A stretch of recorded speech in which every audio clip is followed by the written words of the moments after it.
এই সংসারের সবথেকে গুরুত্বপূর্ণ তত্ত্ব কোনটা? প্রথম হলো সময়। জন্ম থেকে মৃত্যু পর্যন্ত এই যে সময়, এটাই তো হলো জীবন। দ্বিতীয় হলো জীবন, যাতে আমরা সময়ের সদ্ব্যবহার করি, শ্রেষ্ঠ থেকে শ্রেষ্ঠতর কাজ করার চেষ্টা করি। বহু বছরের এই পরম্পরা, এই সংস্কৃতিকে এগিয়ে নিয়ে যাওয়ার চেষ্টা করি। এই সংসারে আমরা অংশগ্রহণ করতে চেষ্টা করি। তৃতীয় হলো ধন, সেই ধন যা প্রত্যেক ব্যক্তি অর্জন করতে চেষ্টা করেন। এবার এই তিনটি তত্ত্বের মধ্যে একটা সামঞ্জস্য আছে, সমান ব্যাপার আছে। সে ধনই হোক বা সময় হোক বা হোক জীবন। আর সেই সমান ব্যাপার হলো যে যদি আপনি এটা গণনা করতে থাকেন তাহলে তা কমতে থাকে, যদি আপনি এটা ব্যবহার করেন তাহলে তা বাড়তে থাকে। একে সংগঠিত করে রাখতে চেষ্টা করলে এ হাত থেকে ফসকে যায়, কিন্তু যদি আপনি একে সামলে রাখতে শিখে যান তাহলে এমন কাজ করবেন যাতে সংসারের সাথে সাথে পরবর্তী প্রজন্ম লাভবান হবে। যদি কিছু শিখতে চান তাহলে সামলাতে শিখুন, গণনা করা বা সংগঠিত করা নয়। আসুন আর আমার সাথে ভালোবেসে বলুন, রাধা রাধা। এই জীবনে আমাদের দুজন সঙ্গী, এক হলো অন্ধকার আর এক হলো প্রকাশ। এবার যখন এই অন্ধকারে আমরা প্রদীপ জ্বালাই, সেই প্রকাশের জন্য অন্ধকার আমাদের উপর রুষ্ট হয়ে চলে যায়। এবার যদি অন্ধকারকে খুশি করতে যাও তাহলে প্রকাশ আমাদের উপর রুষ্ট হয়ে চলে যায়। এ হলো ঠিক সেই পরিস্থিতি যে আমাদের দুই বন্ধু, তাদের মধ্যে সদ্ভাব নেই। যদি কোনো একজনের মান ভাঙাতে বা খুশি করতে যাও তাহলে দ্বিতীয়জন অবশ্যই রুষ্ট হয়। সেই অবস্থায় আপনাকে বোঝদারের মতো কাজ করতে হবে যে কখন কাকে সমর্থন করতে হবে, কখন কার সাথে চলতে হবে। যদি পারেন তাহলে সকলকে একসাথে নিয়ে চলবেন। যদি কোনো মানুষের মধ্যে বনিবনা না হয় তাহলে তাদের মধ্যে সামঞ্জস্য বজায় রেখে সংসারের রীতিনীতির চক্র চালিত করা, এটাই তো হলো মনুষ্য জীবন। এবার এটা কিভাবে করা সম্ভব? শুধুমাত্র প্রেমের দ্বারা। তাহলে এইভাবেই সবাইকে প্রেমের দ্বারা বেঁধে রাখুন আর আমার সাথে ভালোবেসে বলুন, রাধা রাধা। কিছু মানুষ বড়ই বিচিত্র হন, এমন ভাবে জীবনযাপন করেন যেন তাদের কোনোদিন মৃত্যুই হবে না। নিজেদের অহংকারের বশে একটা কথা ভুলে যান যে যতই তারা নিঃশ্বাস নিচ্ছেন, যতই তারা জীবনযাপন করছেন, ততই তারা মৃত্যুর দিকে এগিয়ে চলেছেন। কারণ আমাদের এই জীবন তা নিঃশ্বাসের উপর নির্ভরশীল। নিঃশ্বাস চলছে মানে জীবন চলছে। নিঃশ্বাস যদি থেমে যায় তাহলে জীবনও থেমে যাবে। আমাদের জীবনের প্রদীপ যে কোনো মুহূর্তে নিভে যেতে পারে, আর কত সময় বাকি রয়েছে সেই বিষয়ে আমাদের কোনো ধারণাই নেই। তাই যে মুহূর্ত আমরা এখন যাপন করছি সেটার সদ্ব্যবহার করে নেওয়া যাক, কোনো শুভ কর্ম করে নেওয়া যাক, এমন কোনো কর্ম যার দ্বারা আমাদের ব্যক্তিত্বতে এমন এক চমক আসে যে আমাদের মৃত্যুর পরেও এই সংসার আমাদের চিরস্মরণীয় করে। কারণ একটা কথা ঠিক, মৃত্যু হলো একটা অটল সত্য, তাকে মেনে নিতেই হবে, স্মরণীয় করে রাখতেই হবে। যে সময় আছে তার সদ্ব্যবহার করুন আর আমার সাথে ভালোবেসে বলুন, রাধা রাধা। এই সংসারের সবথেকে বড় সুখ কি? কেউ বলবেন নিজের লক্ষ্য প্রাপ্ত করা, কেউ বলবেন ধন উপার্জন করা, কেউ বলবেন নিদ্রাই সবথেকে বড় সুখ, কেউ বলবেন রাজ্য লাভ করা, আবার কেউ বলবেন মাতার হাত থেকে খাবার খাওয়া, আদি ইত্যাদি। কিন্তু যদি সত্যি কথা বলি, এই সংসারের সবথেকে বড় সুখ হলো সেবা করা। কখনো কাউকে সেবা করে দেখুন। এই সেবা দ্বারা অন্য কোনো মানুষের আশীর্বাদ লাভ করাতেই সুখ রয়েছে। আপনার সেবা ভাব দ্বারা যখন কোনো মানুষ নিজের অন্তরাত্মা থেকে আপনাকে আশীর্বাদ করে, তার থেকে বড় সুখ আর কিছুই নেই। কারণ প্রত্যেক মানুষের মধ্যে ঈশ্বর বাস করেন। নরের সেবাই হল নারায়ণের সেবা। নিষ্কাম সেবা করাই হল সবথেকে বড় সুখ। তাই নিজের অন্তরে সেবার এই ভাব জাগ্রত করুন। যে সুখের কথা আমি বলছি সেই সুখ অনুভব করেই দেখুন। এই মন সুপ্রসন্ন হয়ে বলবে, রাধা রাধা। মানুষের এই জীবন, মানুষ জন্ম নেয়, একটা নির্দিষ্ট সময়ের পরে এই সংসার ত্যাগ করে চলেও যায়। এবার শুধু এটাই আবশ্যক নয় যে এই জীবনকালকে আপনি যাপন করবেন, শুধু এটাই গুরুত্বপূর্ণ নয়। আবশ্যক এবং গুরুত্বপূর্ণ হলো এটা যে এই জীবনকালে আপনি এমন কিছু করেন যাতে এই সংসারের মঙ্গল হয়, যাতে এই সংসার আপনাকে মনে রাখে, আপনার থেকে প্রেরিত হয়, আপনার মতো হতে চায়, প্রত্যেক বছর আপনার জন্মতিথির অপেক্ষা করে, এমনভাবে আপনার জন্মদিন পালন করে যাতে সেটা মহোৎসবের আকার ধারণ করে। এবার এই জন্মদিন এমনি এমনি মহোৎসবে পরিণত হয় না। তখন হয় না যখন কোনো ব্যক্তি রাজার রূপে বা কোনো গোয়ালার রূপে জন্মগ্রহণ করে। তখন পরিণত হয় যখন একজন মানুষ জন্মগ্রহণের পরে এই সংসারকে কোনো শিক্ষা দিয়ে যান। কিভাবে একজন মানুষ গোয়ালা থেকে রাজা হতে পারে, কিভাবে একজন মানুষ অসত্য থেকে সত্যের পথে চলতে শুরু করেন, অধর্ম থেকে ধর্মের পথে চালিত হতে পারেন, কিভাবে অন্ধকার থেকে প্রকাশের দিকে যেতে পারেন, কিভাবে নিজের আত্মাকে পরমাত্মার সাথে মিলিত করতে পারেন। তা সে রামনবমী হোক বা জন্মাষ্টমী হোক, তাদের জীবনের সাথে জড়িত প্রত্যেক মুহূর্ত একটা পরবের আকার ধারণ করে। তাহলে আপনিও এইভাবে নিজের জীবন যাপন করতে থাকুন। এই সংসারে শুধু ভালোবাসা বিতরণ করুন, কিছুটা এমন ভাবে বিতরণ করুন যাতে আপনি এই সংসার থেকে চলে যাওয়ার পরেও এই সংসারে আপনি শুধুই ভালোবাসা বিতরণ করতে পারেন। যদি আপনি এরকম করেন, সংসারকে প্রেরণা দেন, তাহলে আপনার জীবনও রাধা কৃষ্ণের প্রেমের মতোই অলৌকিক এবং দৈব হয়ে উঠবে। আসুন আর আমার সাথে ভালোবেসে বলুন, রাধা রাধা। আপনি এটা শুনে থাকবেন যে ছোট্ট একটা বালক সে ঈশ্বরের প্রতিরূপ হয়, কিন্তু এমন কেন বলা হয় তা কি আপনি কখনো ভেবে দেখেছেন?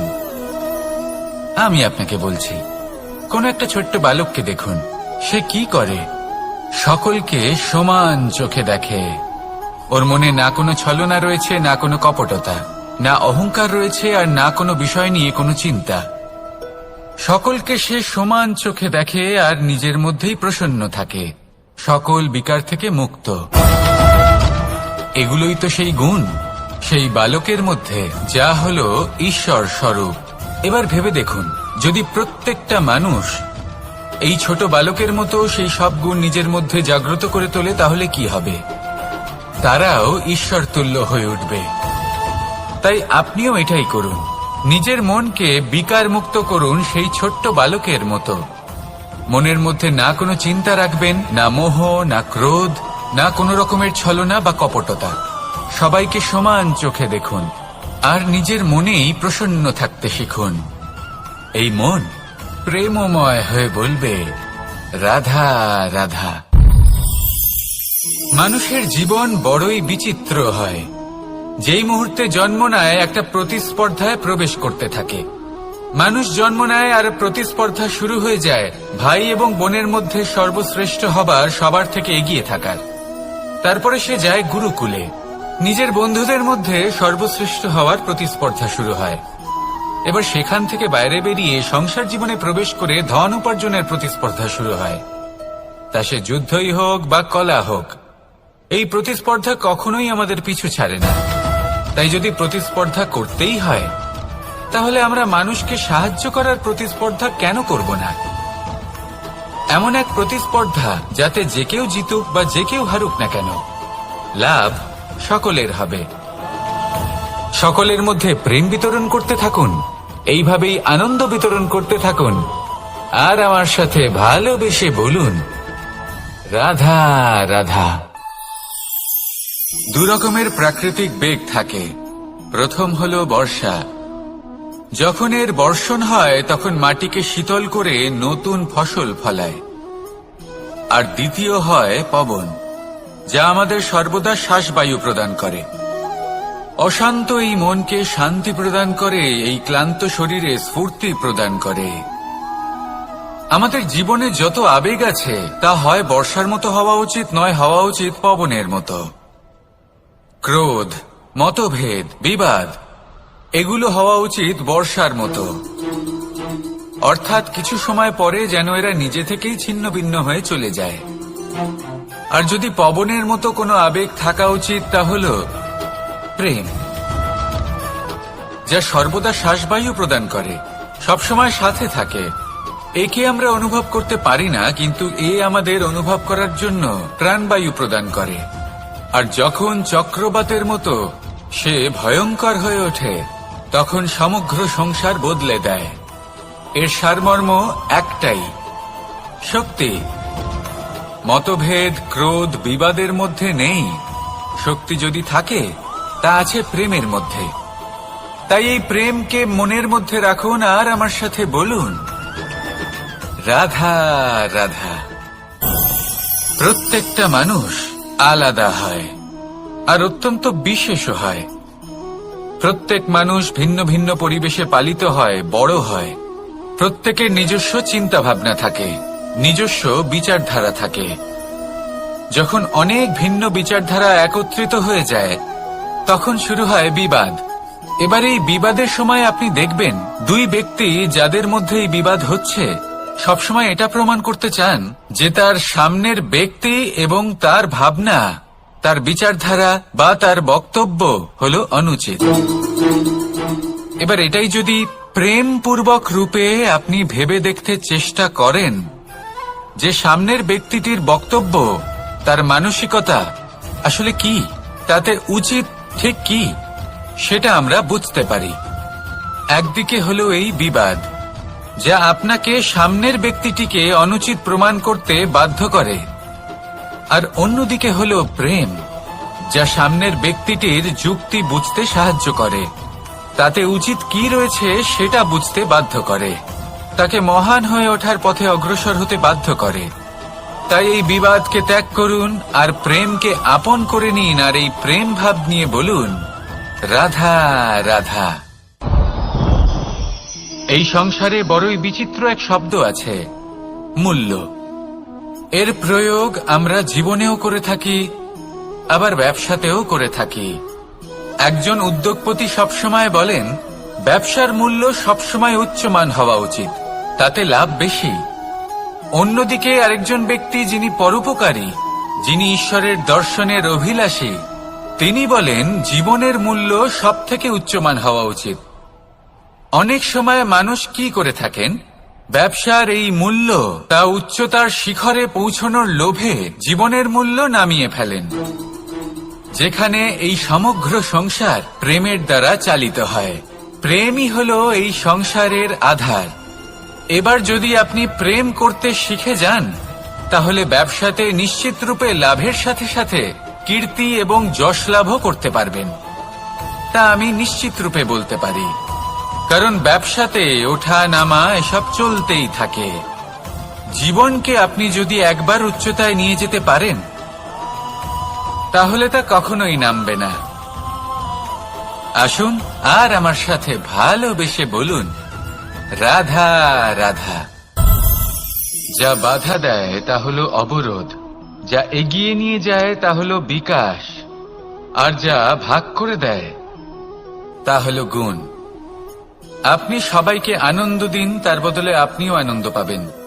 আপনি সবার মধ্যে প্রেম ছড়ান, আপনিও তার বদলে প্রেমই পাবেন। এই দেখুন না, মেঘেদের দেখুন। এই যে মেঘ, এই মেঘের গুণ এইটা নয় যে এরা জল সংগ্রহ করে রাখে। এদের গুণ হলো এটাই যে এই মেঘ সকলের মধ্যে জল ভাগ করে দেয়। ধরিত্রীর এবং জগতের তৃষ্ণা নিবারণ হয়। সূর্য, সূর্যের গুণ এইটা নয় যে সে সব থেকে বেশি তেজস্বী। তার গুণ হলো এটাই যে সে নিজের তেজ সবার মধ্যে ভাগ করে দিতে পারে। ঠিক সেইভাবেই জীবনে আনন্দ, উল্লাস, প্রেম এই সব কিছুই ভাগ করে নিতে শিখুন। এটাই হলো একটা গুণ, আর তার বদলে আপনি দ্বিগুণ আনন্দ, দ্বিগুণ উল্লাস, দ্বিগুণ প্রেম অবশ্যই পাবেন। যদি আপনি এই সবকিছু নিজের কাছেই জমিয়ে রাখেন, তাহলে আপনি নিজের বিকাশে নিজেই বাধা দেবেন। আসুন আর আমার সাথে ভালোবেসে বলুন, রাধা রাধা। আপনি কখনো মাখনের হাঁড়ি ভেঙেছেন? কত আনন্দ পাওয়া যায়। এই মাখনের হাঁড়ি ভাঙলে পুরো মাখন আমাদের গায়ে এসে পড়ে আর মন উচ্ছ্বসিত হয়ে ওঠে। কিন্তু তার জন্য বালগোপালদের কত চেষ্টা করতে হয় সেটা কখনো ভেবে দেখেছেন? প্রথমে বড়ই পরিশ্রম করে একের ওপর এক সাবধানে ওপরে চড়তে হয়, তারপরে ভারসাম্য বজায় রাখতে হয়, পড়ে গেলে হবে না। তারপর এই হাতের দ্বারা সেই মাখনের হাঁড়ি ভাঙতে হয়, তখন মাখন পড়ে। এবার এরকমই কিছু আমাদের জীবনে আমাদের সাথেও হয়। এবার আপনি বলবেন যে মাখনের হাঁড়ি ভাঙার এই প্রক্রিয়া, তার সাথে জীবনের কি সম্পর্ক থাকতে পারে? আসলে আমাদের মনের মাঝেও একটা হাঁড়ি রয়েছে, অহংকারের হাঁড়ি। আর এই অহংকারের হাঁড়ি যখন ভেঙে যায়, তখন প্রসন্ন হবার আনন্দ চতুর্দিকে ছড়িয়ে পড়ে। এই মন, এই আত্মা, এই দুই প্রসন্ন হয়ে যায়।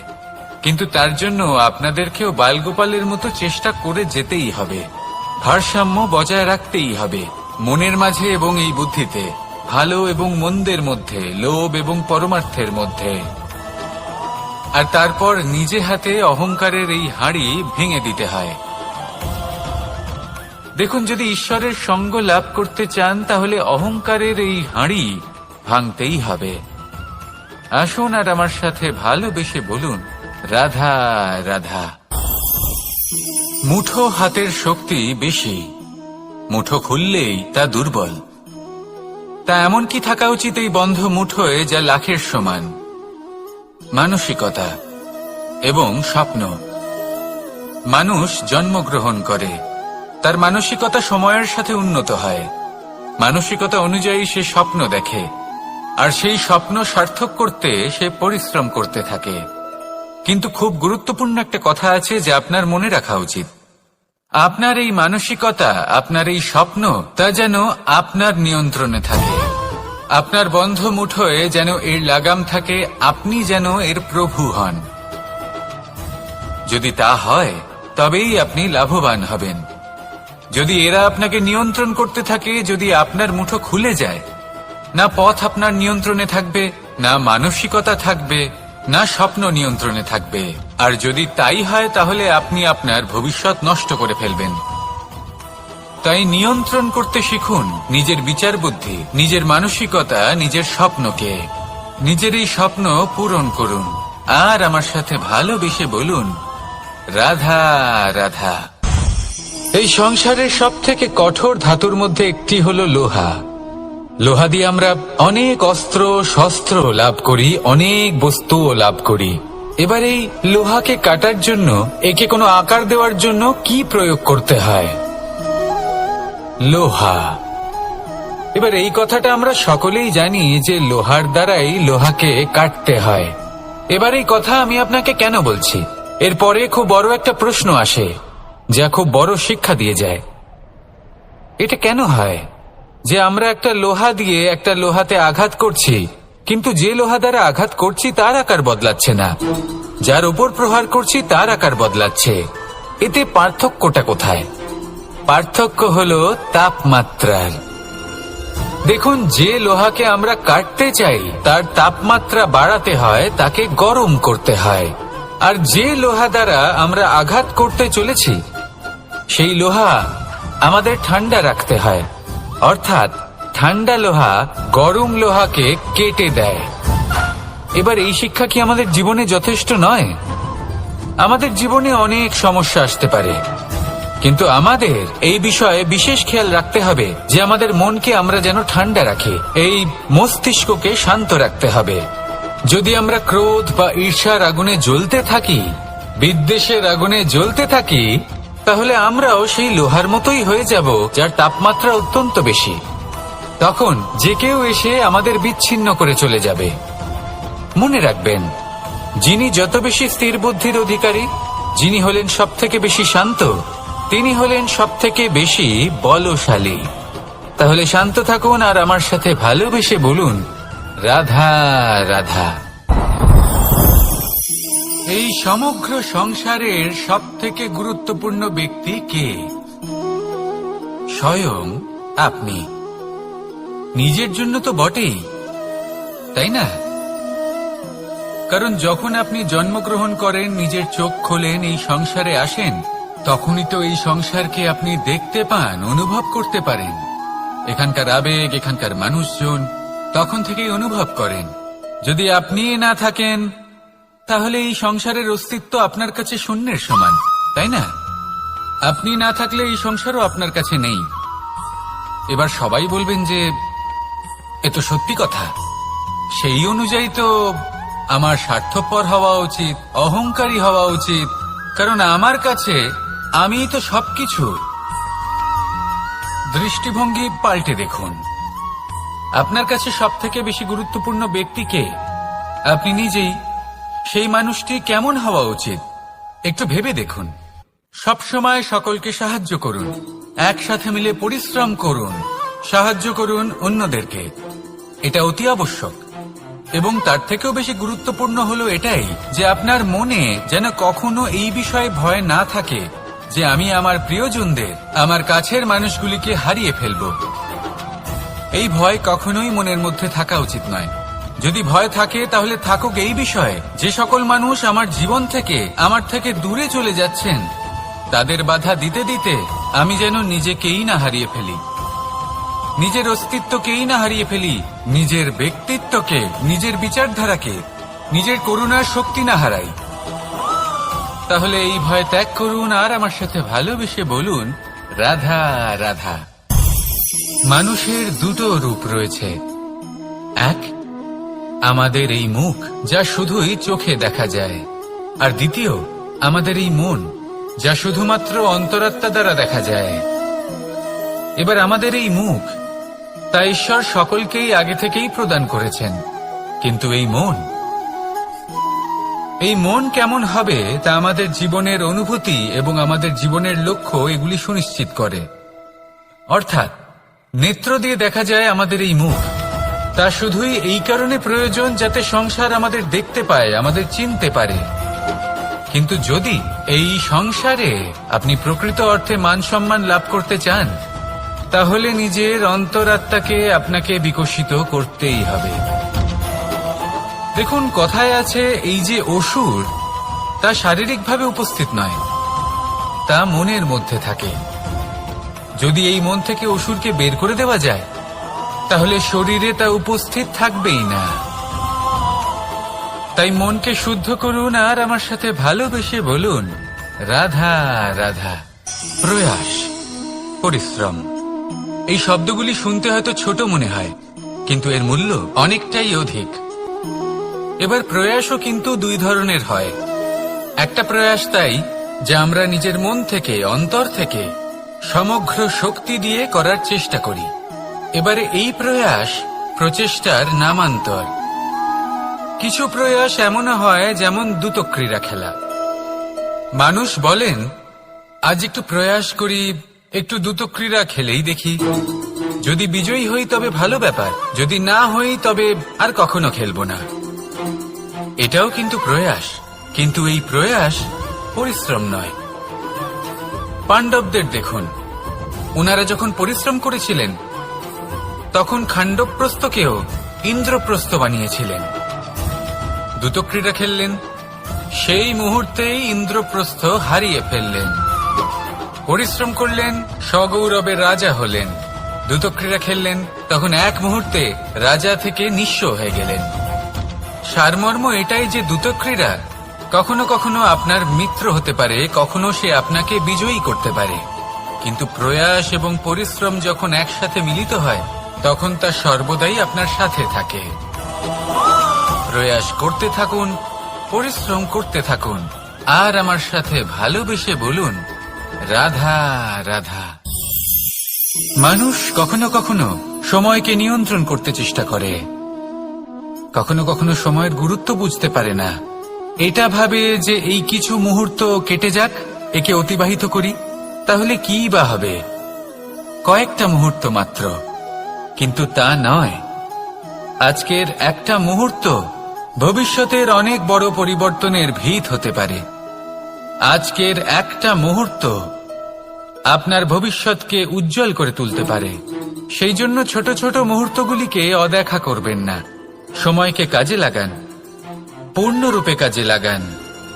এবার যদি আপনি কাউকে সাহায্য করতে চান আর সেই কারণেই যদি থেমে থাকেন, তাহলে ঠিক আছে, কারণ আপনি কাউকে সাহায্য করে তার জীবনকে আরো ভালো করে তুলতে চাইছেন, আরো শ্রেষ্ঠ করতে চাইছেন।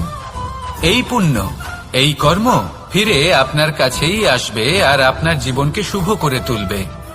কিন্তু যদি আপনি আলস্যের কারণে থেমে থাকেন এবং কিছুই না করেন, সময় নষ্ট করেন, তাহলে কিন্তু একটাই ঘটনা ঘটবে, আপনার ভবিষ্যৎ বিপদগ্রস্ত হয়ে পড়বে, আর কিছুই নয়। সেই জন্য এটা বোঝা প্রয়োজন যে কখন থামতে হবে এবং কেন থামতে হবে।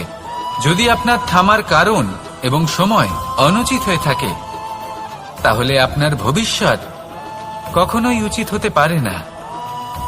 সেই জন্য সময়কে সম্মান,